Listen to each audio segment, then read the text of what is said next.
Hey guys, it's Will from Magic the Friendly Tavern on Facebook, and today we're going to be looking at my Gruul Beats deck, my red-green aggro deck. Now, I have very aggressive creatures in here, but what I really wanted to do is run a whole bunch of pump spells because you don't see pump spells that often.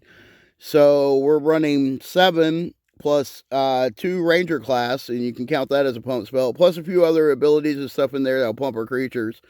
But let's go ahead and get to the individual cards to see what we got. First off, over here we have Falcon Wrath Pit Fighter as a 1-mana 2/1. You can pay 1 in a red, discard a card, sacrifice a vampire, draw 2 cards, activate this ability only if an opponent lost life this turn. We only have 2 of these, and we don't really have a whole bunch of vampires, so this might not come up very often. We just went as a 1-mana 2/1. The thing is, though, if it does come up, it's good. Next, though, is Goblin Javeneer, and it's a 1-mana 1/1 haste. And whenever it becomes blocked, it can deal 1 damage to target blocking creature. So it can trade with a 2/2 at least. It will at least trade with a 2/2. So that's fine. Usually a 1-mana 1/1 haste would just get outclassed so quickly that it would become a very bad creature very quickly. But this thing can hold its own for a little while anyways. Next, we have Bloodthirsty Adversary, which is a 2-mana 2/2 haste. Then when it enters the battlefield, we can pay 2 colorless and a red any number of times, and whenever we play it, it gets that many +1/+1 counters, and then we can exile that many instance or sorcery cards with mana value 3 or less from the graveyard, and we can copy them. And I can cast any number of those copies without paying its mana cost. So for 5 mana, we get a 2/2 haste and a free spell. So it's great. Or 3/3 haste and a free spell, which is great. It's great. 2 mana 2/2 haste comes down early, does everything we want it to. Next, we have Kim Berserker, which has first strike, 2 mana, 2/2 first strike. We want that first strike on there for our combat tricks. This thing getting a pump spell is great with that first strike. Oh my goodness, it's so good. If I had more copies of this guy, I'd probably run him. And then our boast abilities cost 1 less to activate per dragon we control. It didn't come up until after we can boast for the first time to create a dragon because we're not really running dragons in this deck. That's fine, though. I have boasted him before and gotten a 5/5 before. It happens. So he's a great creature, and every time we make a 5/5, it'll just get cheaper to make another one, so he can just really put out a lot of power.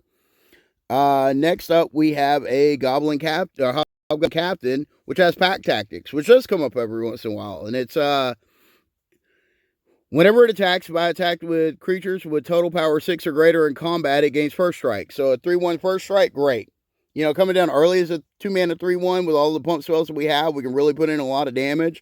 This creature usually trades with much larger creatures we have trouble dealing with, plus a pump spell. That 2-for-1's okay, as long as we can get that creature off the field and keep swinging. We are very aggressive slant, so we don't really have much late game. So whatever we can do to get that extra reach, we have to do it. Then we have Arnie Broken Bow, which is a 3-mana 3/3 haste, and we can boast him. So whenever he attacks, we can change his base power to 1 plus the greatest power among creatures I control. So say we have a 5/5 dragon out there that we created with Kim Berserker. We can turn Arnie into a 6/3 haste. So that's great, and swing with both for 11 damage. That's what we want. That's the kind of reach we want. Then we have Bergie. Bergie, God of Storytelling, is a 3-mana 3/3, and whenever we cast a spell, add red. And until end of turn, it doesn't lose its mana during phases. Creatures I control can boast twice during each of your turns rather than once. I've never used that second ability, but it would be good with the Dragonkin guy. It'd be all right with Arnie. It wouldn't work very well with Arnie, but hey, it's there. But they add in the red 1. Add 1 red. Oh my goodness, I was able to cast so many spells off her one game. I was able to cast like 4 spells in one turn with her on the field, just adding that 1 red. And I was able to pump a creature to be able to take out a 12/12. It was great.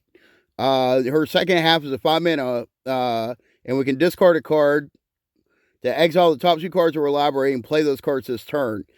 So legendary artifact. This is great for getting cards to play. So this is wonderful. Next is Reckless Stormseeker, which is a 3-mana 2/3. At the beginning of combat on your turn, target creature you control gets +1/+0 and gains haste until end of turn, including itself. So it always comes down as at least a 3/3 haster.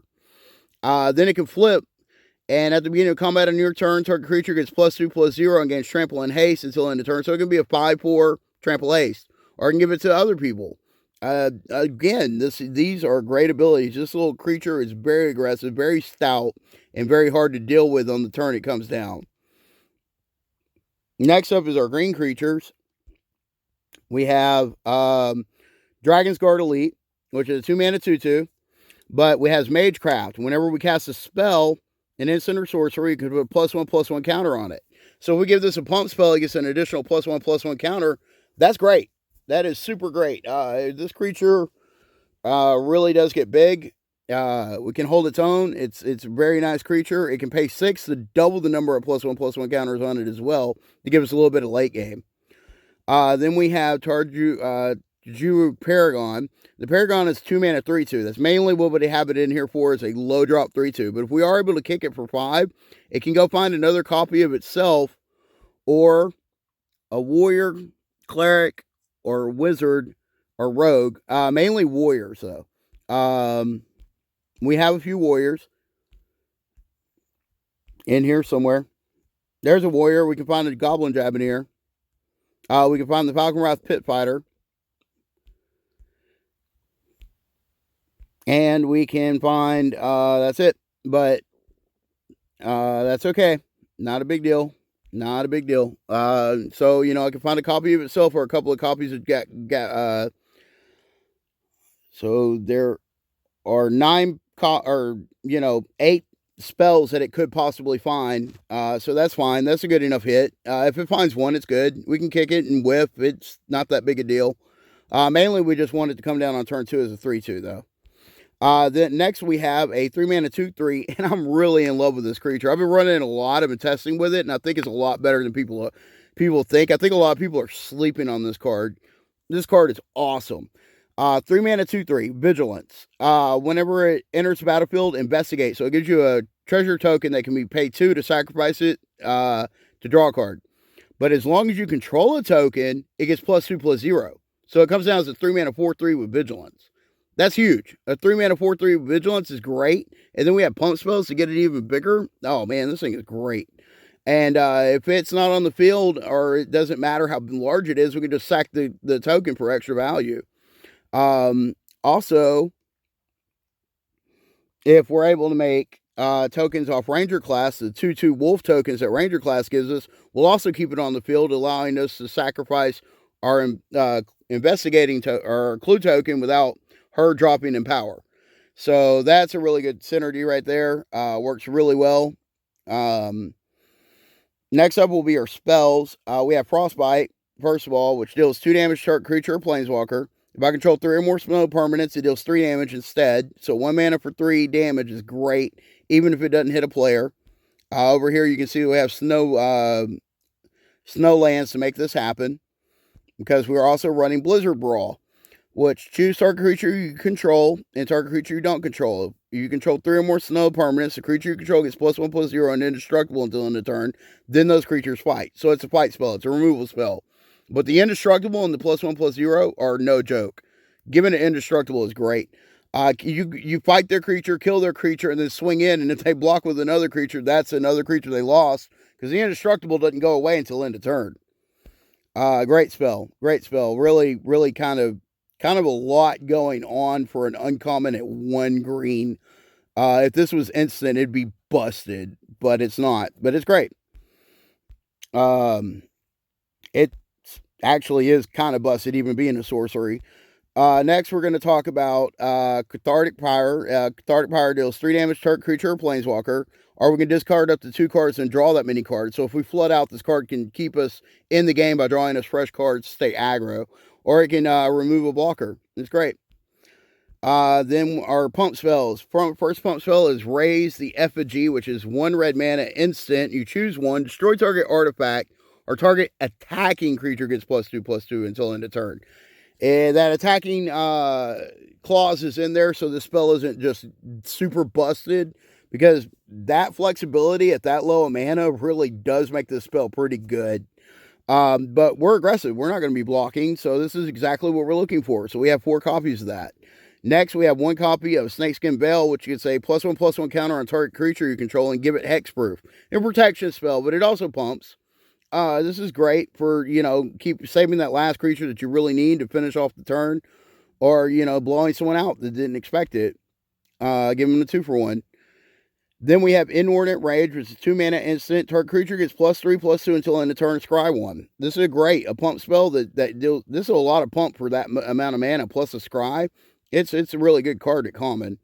Then we have Run Amok. Target attacking creature gets +3/+3 and trample till end of turn. The reason we're running this over another copy of the last spell is because of the trample and put the extra +1 on the toughness.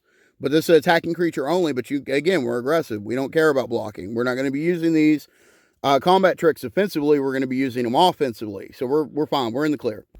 And then last, we're going to look at Ranger class, which is both a creature and a pump spell, because it gives you a 2/2 wolf token when you first play it. So a 2-mana 2/2 for 2. Then you have an enchantment sitting out there. You can pay 2 into it, and then whenever whenever you attack, put a +1/+1 counter on target attacking creature. So whenever you attack, you just make something bigger. This second ability is so good. It's so good. It forces your opponent to have to react to you and not just be able to stalemate them, because you get bigger every turn and become a threat. So this is great. Then for 4, we can get a clause that says, look at the top card of your library anytime you may cast creature spells from the top. So it gives us creatures. Normally we don't get to this ability, but when we do, it's good, especially if we flood it out and we're top deck mode. This can get us out of top deck mode. This can really help us smooth out draws and stuff. It's a great spell. It gets ran a lot. A lot of people like this spell. It's very ubiquitous in this format for a reason. It's really, really good. This is like the best class spell out of all of them. Next, we have our lands. We're running 12 snow-covered mountains. We're running 7 snow-covered forests. We're running 1 MDFC, which gives a +1/+1 counter to a target creature and adds green. I didn't want to go heavy into MDFCs or make a really complicated mana base or anything like that. For one, because I'm running the snow permanents and or the snow spell. There's spells that care about snow lands. And just like I said, this is a simple aggro deck. I just wanted something simple that I could be aggressive with. And that's it. I didn't want anything overcomplicated. Anyways, that's the deck tech. Again, I'm Will down at Magic, the Friendly Tavern on Facebook. Come see us. Happy pack pulls, and as always, happy games.